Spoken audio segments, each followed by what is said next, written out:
السلام عليكم ورحمة الله. ازيكم عاملين ايه؟ اتمنى يا رب تكونوا بخير.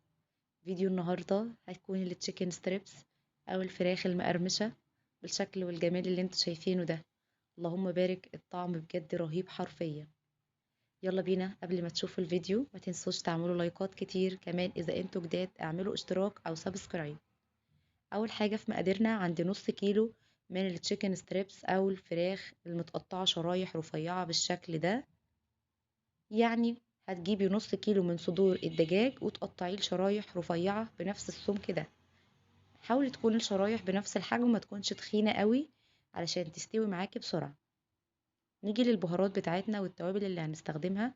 عندي معلقة كبيرة هرمية من البصل البودر والثوم البودر، يعني نتوصى شوية في الثوم البودر والبصل البودر. وعندي معلقة من الزعتر، معلقة من الحبهان المطحون، معلقة من بهارات الفراخ، ومعلقة من البابريكا، ومعايا ملح وفلفل اسود وكاتشب وهوت صوص.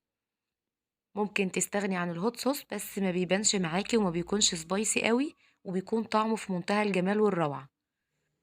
في بولة معايا هضيف حوالي ربع كوباية من الكاتشب بالشكل ده، وهضيف كمان حوالي معلقتين كبار من الهوت صوص. زي ما قلتلك ممكن تستغني عنهم لو مش حباهم، بس الطعم ما بيكونش سبايسي قوي وبيكون طعمهم في منتهى الروعة. ضفت عندي رشة من الفلفل الاسود، وهبتدي انزل كمان بكل البهارات بتاعتي اللي احنا ضفناها. لو وصلتي معايا لحد هنا ما تنسيش تحطي لايك للفيديو. نزلت بكل البهارات بتاعتي والتوابل، وهبتدي اخلط المكونات دي مع بعضها بالشكل ده لحد لما اتاكد ان هم اختلطوا كويس مع بعض. التتبيله ريحتها مش قادره اوصف لكم، تحفه جدا يا جماعه، لازم تجربوها. بعد ما اتاكدت ان التوابل اختلطت كويس مع بعضها بالشكل ده، هبتدي اجمعها كده في البوله بتاعتي، وهنزل بالفراخ على التتبيله اللي عملناها دي بالشكل ده.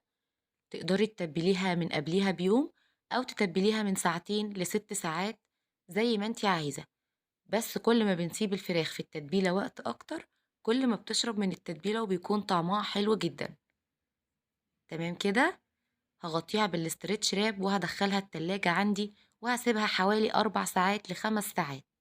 تمام كده. وده شكل الفراخ بتاعتي بعد لما سبتها بالظبط 4 ساعات تقريبا في التلاجة.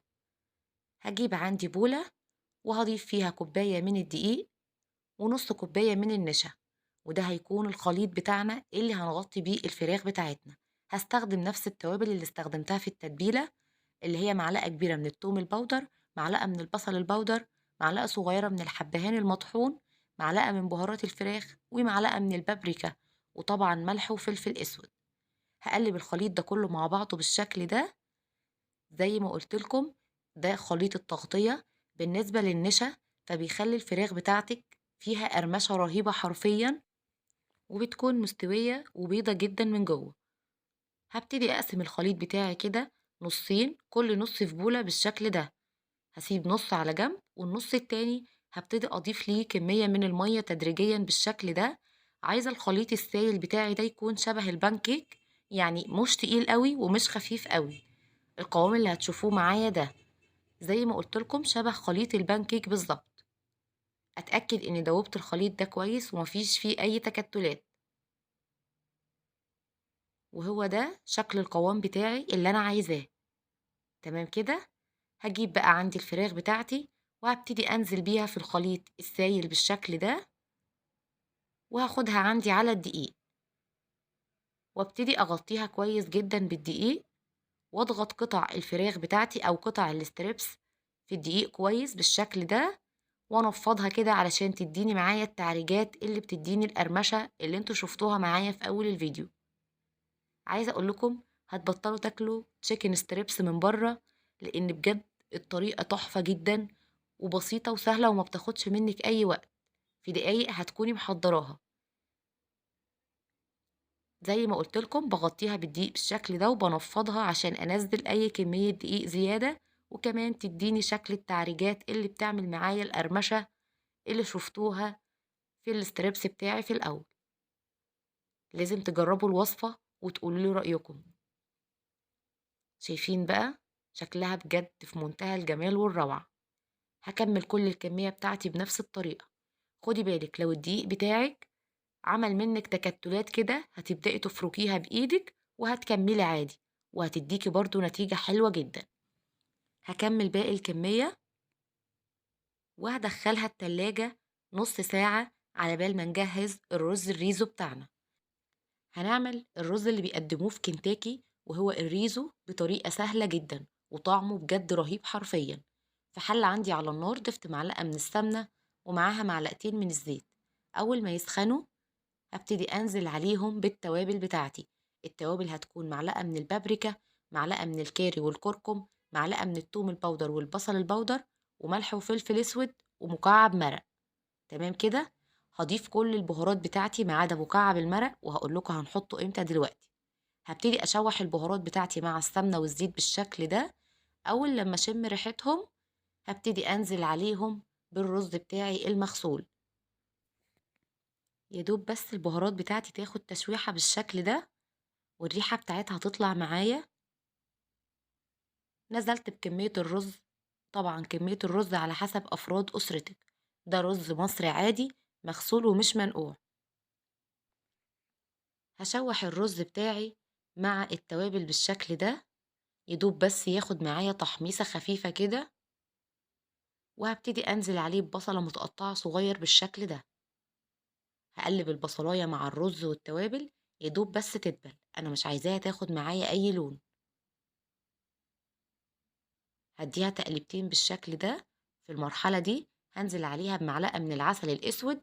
وما تستغربوش، مش هتحسوا بطعمها خالص في الرز، بالعكس بتدي الرز طعم حلو قوي.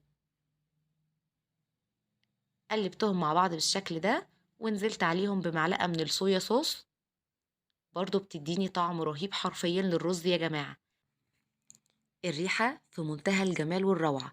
لازم تجربوا الرز اللي بيتعمل في كنتاكي، هيعجبكم جدا. في المرحلة دي نزلت بمكعب المرق ورشة من الملح. وهديهم تقليبة مع بعض بالشكل ده. وهنزل عليهم بكمية المية المناسبة. لكل كوباية رز كوباية مية، أو على حسب الرز بتاعك بياخد مية معاكي قد ايه. تمام كده. قلبتهم بالشكل ده ومهم تكون المية بتاعتي مية سخنة. هغطي عليهم واسيبهم لحد لما يتشربوا ويبقوا معايا بالشكل ده. أول لما الرز بتاعي ابتدى يتشرب اديته تقليبة كده وههدي النار عليه وهسيبه يكمل سواه. تعالوا بقى نحضر الصوص اللي هنقدمه جنب الفراخ بتاعتنا. ضفت معلقتين كبار من الكاتشب بالشكل ده، ومعاهم معلقة من المستردة ومعلقة من الهوت صوص.